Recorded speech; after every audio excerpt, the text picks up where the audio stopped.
Bismillahirrahmanirrahim. Assalamualaikum warahmatullahi wabarakatuh. Perkenalkan, nama saya Jihan Nurul Huda. Di sini saya akan memaparkan mengenai jawaban-jawaban soal UAS mata kuliah metodologi dakwah. Baik, yang pertama itu mengenai analisis sistem dakwah. Nah, sistem dakwah sendiri merupakan ajaran yang bersumber dari wahyu ilahi yang antara isi-isi wahyu itu sangat terkait dengan satu lainnya. Tahapannya itu berupa identifikasi.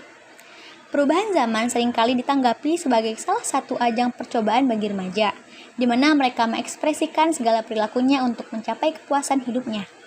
Perubahan tersebut ditanggapi dengan tanpa adanya filterisasi atau penyaringan, sehingga cenderung mengarah ke perbuatan atau sikap yang tercela. Banyak sekali kemerosotan moral akibat dari modernisasi perubahan tersebut. Nah, analisis identifikasi adalah melalui fenomena yang ada di desa Dukuh Jati, di mana para remajanya mengalami kerusakan moral seperti berkata kotor, acuh terhadap tetangga, bahkan sampai melawan orang tua. Nah, ini mengakibatkan terganggunya keharmonisan dalam berkeluarga dan dalam masyarakat. Akhlak tercela merupakan sumber penurunan moralitas diri yang berakibat rusaknya moral keluarga dan bangsa.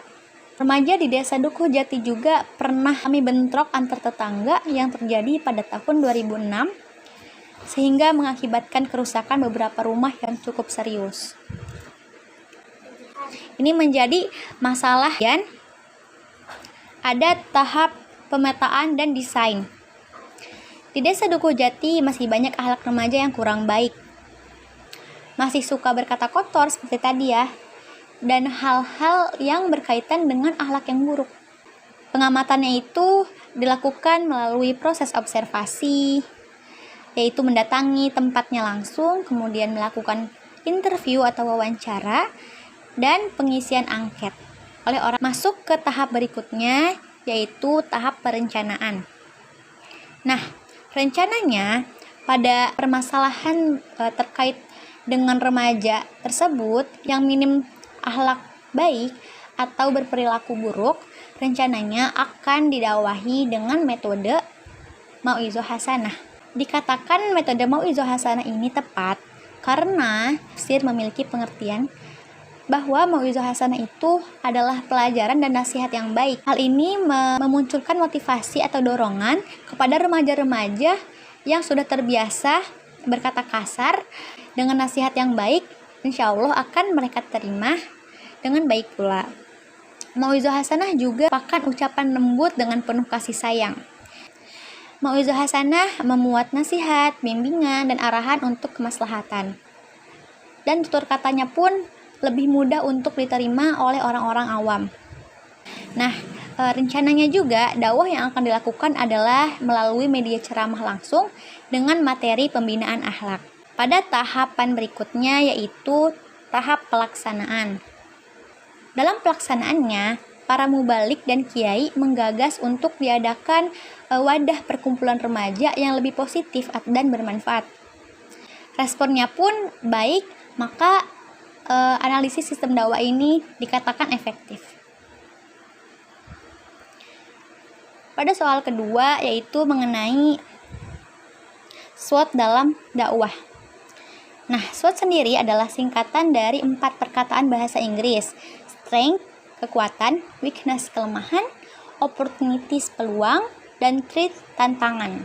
Jadi yang pertama adalah strength atau kekuatan. Kekuatannya itu mengenai dakwah di Indonesia itu dari segi kuantitasnya, yakni masyarakat Indonesia itu sebanyak 87% adalah penganut agama Islam. Hal ini menjadi potensi bagi kepentingan dakwah Islam. Kemudian kekuatannya juga dilihat dari segi keberadaan organisasi. Seperti yang sudah kita ketahui bahwa organisasi Islam di Indonesia sangat banyak dan beragam. Hal ini tentunya sangat bermanfaat bagi dakwah Islam. Nah, selanjutnya orang-orang yang sudah mengetahui tentang kewajiban berdakwah kemudian diiringi dengan bentuk operasional di tengah-tengah kehidupan masyarakat, maka akan menjadi suatu kekuatan juga bagi dakwah Islam. Kemudian masuk ke weakness atau kelemahan dakwah di Indonesia. Dijelaskan bahwa penduduk Islam di Indonesia itu banyak, tetapi minim dari segi kualitas. Label mayoritas dengan minus kualitas akan memperburuk citra Islam, sekaligus citra Indonesia di mata dunia. Yang kedua adalah masalah kemunduran umat Islam dalam bidang pendidikan, ekonomi, maupun kesehatan. Ketiga adalah kelemahan dalam pengelolaan potensi umat Islam. Potensi yang tidak terurus akan mengalami kelemahan juga dalam kegiatan berdakwah. Yang terakhir adalah kelemahan dalam bidang memajukan generasi Islam untuk estafet kepemimpinan. Saat ini, para pemimpin sudah dinilai objektif. Orang yang harusnya dijadikan pemimpin adalah orang-orang Islam. Dan generasi muda harus dipersiapkan sedari sekarang. Di sisi lain, kelemahan dakwah terletak pada dai dan organisasi dakwah dalam pengelolaannya. Hal ini menjadi dasar dari kemerosotan kegiatan dakwah melalui organisasi. Pertama, karena kerjasama antara organisasi dakwah dipandang cukup penting bagi upaya mengatasi kelemahan. Jadi kerjasama itu kurang baik sehingga tidak menjadikan efektif dalam berdakwah. Kedua, kelemahannya itu terletak pada tenaga dai yang berkaitan dengan kualitas, profesionalisme, dan kompetensi. Jadi dai-dainya itu kurang berkualitas dan lain sebagainya. Ketiga, kegiatan dakwah belum menyentuh berbagai aspek dalam kehidupan masyarakat. Jadi masih berupa hanya ceramah dan sejenisnya itu, belum kepada segala aspek kehidupan masyarakat. Lanjut kepada analisis peluang dakwah. Secara umum ada dua yang menjadi peluang. Pertama, keberadaan Pancasila dan UUD. Yang kedua adalah peluang yang diakibatkan oleh kemajuan iptek atau disebut ilmu pengetahuan dan teknologi. Nah, secara lebih khususnya, kehadiran media massa baik media cetak maupun media elektronik adalah konsekuensi logis dari kemajuan ilmu pengetahuan dan teknologi. Nah, ini bisa digunakan sebagai media berdakwah. Tentunya dengan menggunakan media teknologi, dakwah akan lebih tersampaikan dengan luas. Kemudian analisis tantangan berdakwah. Tantangan berdakwah juga ada di Indonesia. Dari sisi buruknya globalisasi. Jadi terkadang globalisasi juga dapat memuat banyak sisi buruk jika kita tidak dapat memfilterisasinya. Ada juga tantangan yang berasal dari non-muslim, baik di dalam negeri maupun di luar. Ketiga, tantangan dakwah akibat dari berbagai persoalan kebangsaan yang memberikan efek negatif kepada kegiatan berdakwah.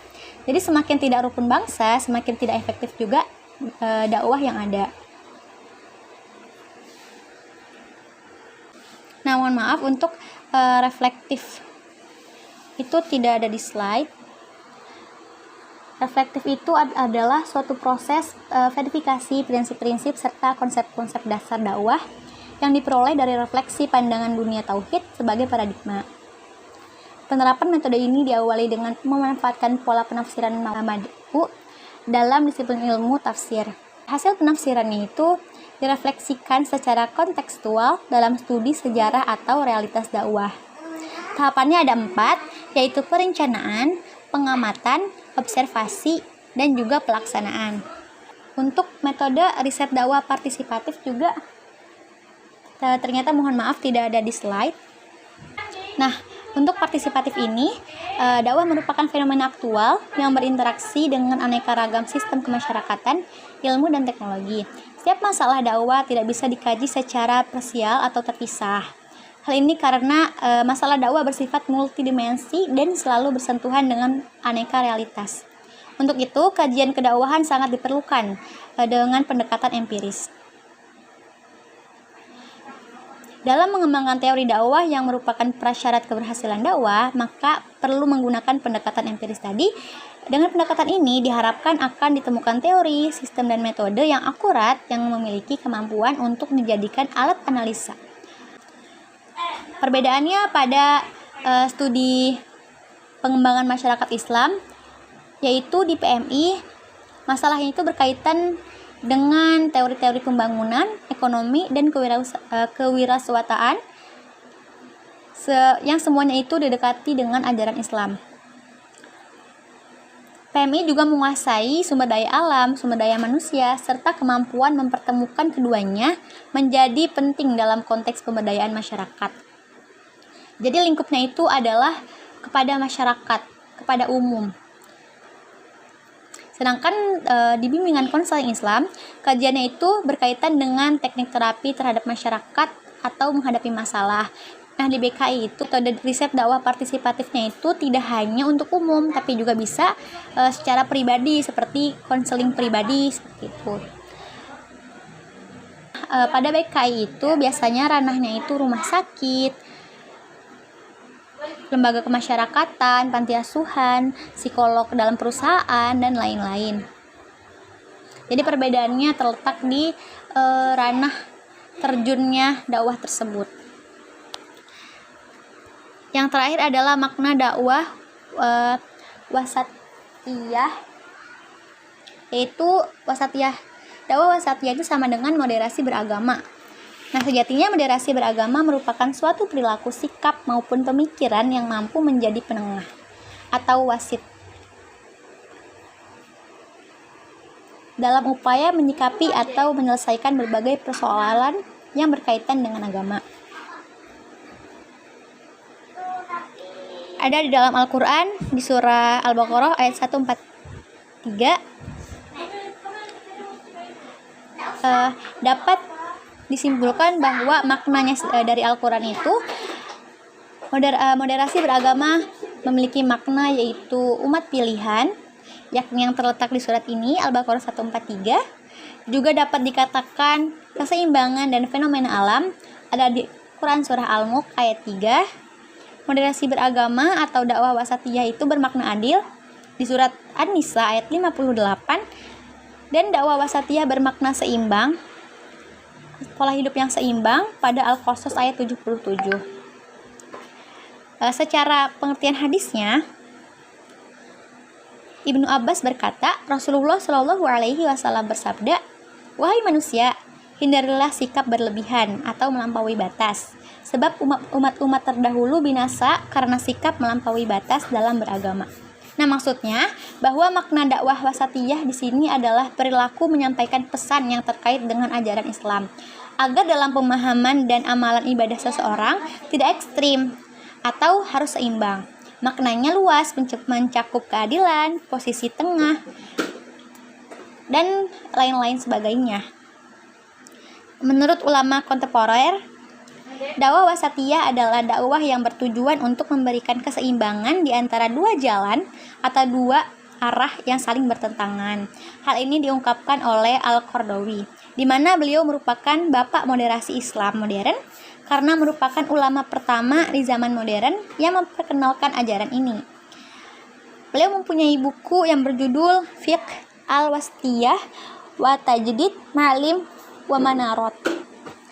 Terakhir, menurut ulama klasik, bahwa dakwah wasatiyah adalah kegiatan menyampaikan pesan-pesan Islam kepada umat wasaton atau umat pertengahan. Dalam hal ini, umat wasaton dianggap sebuah umat yang berkeadilan dan paling baik, karena sesuatu yang paling baik adalah yang paling adil. Terima kasih. Sekian dari saya. Wassalamualaikum warahmatullahi wabarakatuh.